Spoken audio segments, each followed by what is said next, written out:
It was a quiet Saturday evening in Cedar Ridge Estates, a neighborhood that looked perfect from the outside. Daniel Myers had recently bought his dream home there, a 2-story brick house with a neat yard and a wooden patio he built himself. That evening, he invited a few friends for a small dinner, just laughter, barbecue smoke curling in the golden sunset, and music playing softly.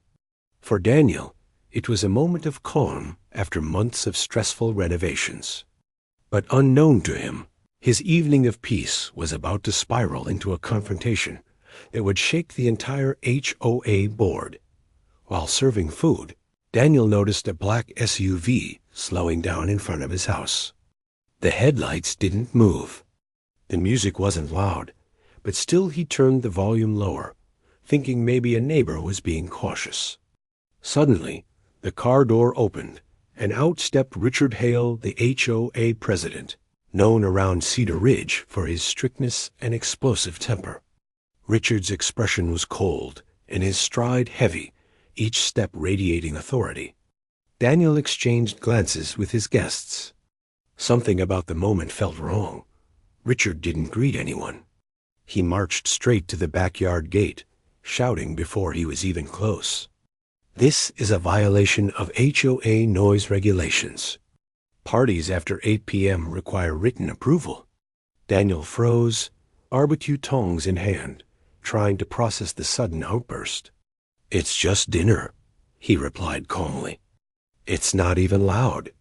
But Richard's voice rose, echoing through the street. His words were sharp, accusing Daniel of ignoring rules, disrespecting community harmony, and setting a bad example. Daniel's friends looked uncomfortable. One whispered, "Is this guy serious?" Richard, noticing the murmurs, grew more aggressive. He stepped onto Daniel's property, ignoring the private gate sign. "You don't talk back to the HOA," he barked, his finger inches from Daniel's chest. Daniel took a step back, his guests now pulling out phones. The tension felt electric. Richard's voice cracked with rage as he muttered threats about disciplinary action, and fines so high you'll wish you never moved here. Daniel, refusing to be intimidated, told him to leave his property. "You're trespassing, Richard. I'm asking politely go home." That single sentence flipped a switch. Richard's face turned red, and before anyone could react, he shoved Daniel's shoulder. Gasps erupted from his friends. Phones started recording instantly. "Did you just hit me?" Daniel said, shocked. Richard backed up a step, realizing his mistake, but pride kept him from retreating fully. "You're done here, Myers. You'll be hearing from the HOA," he growled before storming off toward his SUV. Daniel's guests surrounded him, checking if he was okay. He wasn't hurt, but his hands shook with disbelief. "I can't let this slide," he said quietly.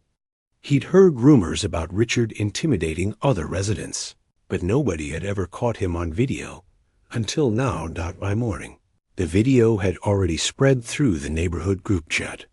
Every homeowner saw it, the HOA president storming onto private property and shoving a resident. Opinions split instantly. Some defended Richard as passionate, while others called for his resignation. The HOA board held an emergency meeting, but instead of apologizing, Richard doubled down. He accused Daniel of provoking him and staging. The video. Daniel decided to file a police report for trespassing and assault. His lawyer advised keeping all digital evidence.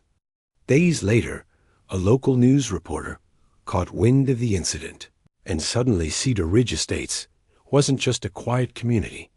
It was a headline. The police questioned both men. Daniel remained calm and cooperative, providing the full video and witness statements. Richard, on the other hand, tried to frame it as a misunderstanding. But body language experts and community members saw the truth. HOA members began distancing themselves from him, fearful of being dragged down with his reputation. Daniel's friends stood by him publicly.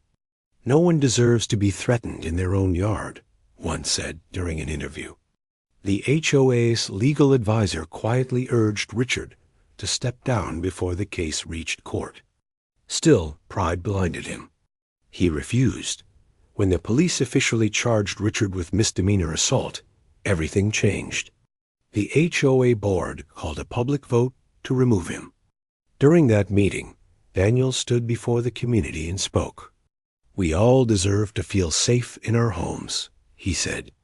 The HOA should protect, not intimidate, homeowners.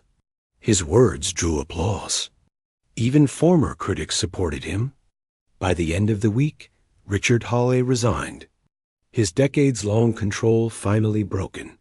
Daniel's case became a reminder for every resident. HOA power has limits, and homeowners have rights. Weeks later, peace returned to Cedar Ridge. Daniel replaced the wooden gate that Richard had pushed open and hung a small sign, "Respect lives here." His dinner gatherings resumed, now with neighbors who once stayed distant. They laughed, shared food, and spoke openly about their own HOA struggles. The video continued circulating online, amassing millions of views and sparking discussions nationwide about HOA, abuse of power. Daniel's story wasn't just about standing up to a bully. It was about exposing the truth.